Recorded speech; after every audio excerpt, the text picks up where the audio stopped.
السلام علیکم ورحمۃ اللہ وبرکاتہ۔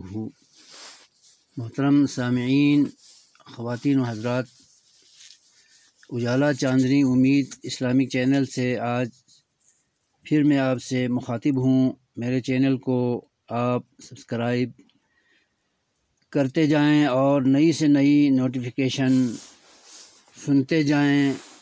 اللہ ہم سب کو اسلام کو جاننے، سمجھنے اور عمل کرنے کی توفیق خیر عطا فرمائے، آمین یا رب العالمین۔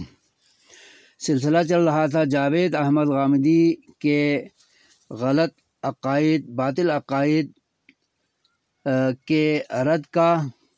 آج سورہ مجادلہ آیت نمبر 14-15 سے جاوید احمد غامدی کے دوزخ کی تخلیق کے انکار کا رد پھر سے کرنے چلا ہوں۔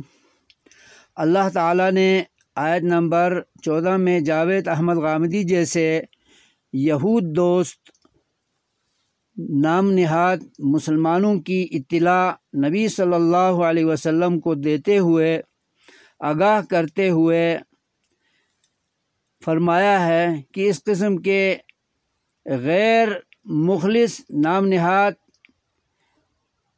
مسلمان نہ یہ پورے مسلمان ہیں اور نہ ہی یہ اسلام دشمنی پر اترے ہوئے پورے یہودی ہیں۔ یہ ڈاواں ڈول منافق ہیں۔ یہ قرآن و حدیث پر سر تسلیم خم نہ کرنے کے ساتھ ناحق اور جھوٹی قسمیں اٹھانے کے عادی بھی ہیں۔ آیت نمبر 15 میں اس قسم کے اسلام دشمن یہود دوست نام نہاد مسلمان عوام اور اسکالروں کے لیے وعید سنا دی ہے اللہ تعالیٰ نے کہ ان لوگوں کے برے اور بھیانک کرتوتوں کی وجہ سے سخت ترین عذاب کا بندوبست اللہ نے کر رکھا ہے۔ صیغہ ماضی کے ساتھ اعد لہم عذابا شدیدا فرمایا ہے۔ صیغہ ماضی سے جہنم اور جہنم کے عذابوں کا پہلے سے تیار کیا ہوا ہونا اللہ نے واضح کر کے جاوید احمد غامدی جیسے نام نہاد اسلامک اسکالر کا اور اس کے بد عقائد کا قلع قمع کیا ہے۔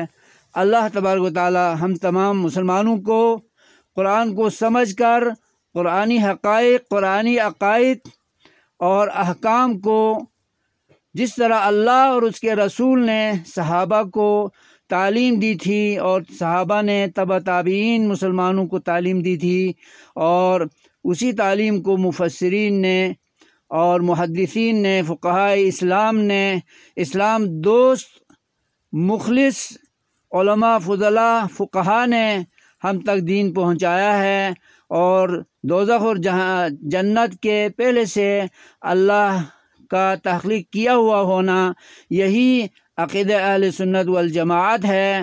اسی کو ماننا ہم پر لازم ہے، ورنہ ہم قرآن کے منکر ہو کر، عقائد اسلام کے منکر ہو کر اور احادیث کے منکر ہو کر، ایمانیات کے منکر ہو کر ہمارا مقدر دوزخ بن سکتا ہے۔ اللہ تعالی ہمیں قرآن و حدیث کی عقائد، اہل سنت والجماعت کے عقائد پر کو سمجھنے اور اس پر اترنے اور اس پر قائم رہنے کی اور اس کو سمجھنے کی توفیق خیر عطا فرمائے۔ اور جو لوگ بگڑے ہوئے ہیں اور قرآن مخالف عقائد کا پرچار کر رہے ہیں، اولاً ہم ان کے لیے بھی دعا دیتے ہیں کہ وہ اس بد عقیدے سے توبہ طائب ہو لیں اور اس بد عقیدے کو چھوڑ کر صحیح عقیدے کی طرف چلے آئیں۔ اللہ ان کے گناہ معاف فرمائے اور انہیں صحیح سمجھ دے کر جنت ان کا بھی ٹھکانہ اللہ بنا دے اور دوزخ سے سب مسلمانوں کو بچائے، آمین یا رب العالمین۔ والسلام علیکم ورحمۃ اللہ وبرکاتہ۔